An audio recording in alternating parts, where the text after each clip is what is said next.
দেশের বিভিন্ন জেলার ন্যায় যেখানে পিবিটিজি ফ্যামিলিজ মানে পার্টিকুলারলি ভালনারেবল ট্রাইবাল গ্রুপ আমাদের রাজ্যে যারা রিয়াং কমিউনিটির আছে তাদেরকে যে সমস্ত সুযোগ সুবিধা প্রদান করা সেটাকে কিভাবে আমরা স্যাচুরেট করতে পারি, মানে যাদের কার্ড নেই, রেশন কার্ড, যাদের ফরেস্ট রাইটস পাট্টা নেই, যাদের হাউজিং নেই, যে সমস্ত হ্যাবিটেশনে তাদের চিকিৎসা পরিষেবা নেই ইত্যাদি, যাতে আমরা স্যাচুরেট করতে পারি তার জন্য গভর্নমেন্ট অফ ইন্ডিয়ার কাছ থেকে আমাদের ইনস্ট্রাকশন এসছে যে গতকালকে আগস্ট 23, 2024 থেকে 10ই সেপ্টেম্বর 2024 পর্যন্ত আমরা 3টি ব্লক, আমাদের এই জেলায় টোটাল 3টি ব্লকে রিয়াং অধ্যুষিত অঞ্চল রয়েছে, সেখানে 20টি স্যাচুরেশন ক্যাম্প আমরা করব বিভিন্ন গ্রাম পঞ্চায়েতে।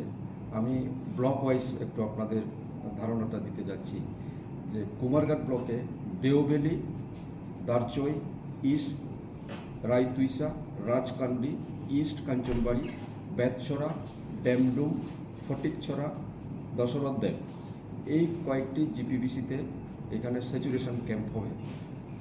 তারপরে গৌরনগর ব্লকে ঊনকোটি, হীরাচড়া, দেপড়াচড়া, ঊনকোটি, জলাই, এই সমস্ত জায়গাগুলিতে স্যাচুরেশন ক্যাম্প হবে।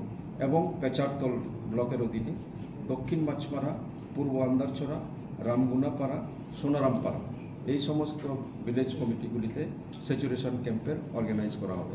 স্যাচুরেশন ক্যাম্পে কি আমরা দিই সাধারণত, এটা একটু আপনাদেরকে হাইলাইট করব যে তাদেরকে যাদের আধার কার্ড এখনও করা হয়নি তারা আধার কার্ড করতে পারবে, জনধন যোজনার ব্যাংক অ্যাকাউন্ট খোলার ক্ষেত্রে যাদের এখনও বাকি রয়েছে করতে পারবে, আয়ুষ্মান ভারত কার্ড যেটা হেলথ ডিপার্টমেন্ট থেকে এটা ইস্যু করা হয় সেটা করা যাবে, কাস্ট সার্টিফিকেট মানে এসটি সার্টিফিকেট প্রদান করা যাবে, কিষাণ ক্রেডিট কার্ড এই সুবিধা দেওয়া যাবে, পিএম কিষাণ সম্মান নিধি দেওয়া যাবে, রেশন কার্ড এবং এনএফএসএ কার্ড, আর শেষে হচ্ছে ফরেস্ট রাইট। এইগুলি তো থাকবেই, এগুলি তাদের সার্টিফিকেটের অনুসারে যাদের যাদের দরকার হবে সেগুলো তো দেওয়া হবে। তাছাড়াও যাদের ঘর মানে পিএমএওয়াইজি যে ঘরগুলো প্রদান করা হয় সেইরূপ তাদের পিবিটিজি ফ্যামিলিদের জন্য এটা কস্টটা হচ্ছে 2 লক্ষ টাকা। তাদের টোটাল হাউস মানে কনস্ট্রাকশনের জন্য যাদের বাকি রয়েছে তারা হচ্ছে টোটাল 807 ফ্যামিলিজ। এই 807 ফ্যামিলির মধ্যে এখনও পর্যন্ত আমরা 594টি স্যাংশন দিতে পেরেছি এবং ইতিমধ্যে 9টি ঘরের কনস্ট্রাকশন শেষ হয়েছে। যে সমস্ত হ্যাবিটেশনে এখনও পর্যন্ত কাঁচা রোড রয়েছে, বিশেষ করে গৌরনগরে 4টি, কুমারঘাটে 5টি, পেচারতলে 6টি, টোটাল 15টি হ্যাবিটেশনে এখনও কাঁচা মানে যোগাযোগের জন্য কাঁচা রোড রয়েছে, সেগুলোকে পাকা রোড করার জন্য এটাও সরকার থেকে উদ্যোগ গ্রহণ করা হয়েছে। এটার দায়িত্ব দেওয়া হয়েছে পিএমজিএসওয়াই যে যারা দেখছেন আমাদের পিডব্লিউডি তারা। তারপরে হচ্ছে পিবিটিজি হ্যাবিটেশনে উইদাউট ওয়াটার সাপ্লাই, আমাদের এখানে 10টি হ্যাবিটেশন আছে যেখানে এখনও পর্যন্ত এই সমস্ত রিয়াং জনজাতির অধ্যুষিত এলাকাতে জল পাইপ ওয়াটার সরবরাহ করা যায়নি। তার মধ্যে গৌরনগরে 8টি, কুমারঘাটে 2টি, টোটাল 10টি এলাকাতে এটা করা হবে। এবং যেখানে পাইপ ওয়াটার সম্পূর্ণভাবে পাইপ ওয়াটার দেওয়া সেক্ষেত্রে কুমারঘাটে 6টি হ্যাবিটেশন এবং পেচারতলে 2টো, টোটাল 8টি আছে। তদরূপ এখানে যে সমস্ত হেলথ অ্যান্ড ওয়েলনেস সেন্টার যেখানে যেখানে নাই সেগুলো কভার হবে। আর যে সমস্ত জায়গাতে একদম দুর্গম এরিয়া যেখানে মানুষ হয়তো চিকিৎসার পরিষেবা শহর এলাকায় নিতে পারে না তার জন্য মোবাইল মেডিকেল ইউনিট ভ্যানও চালু করা হবে।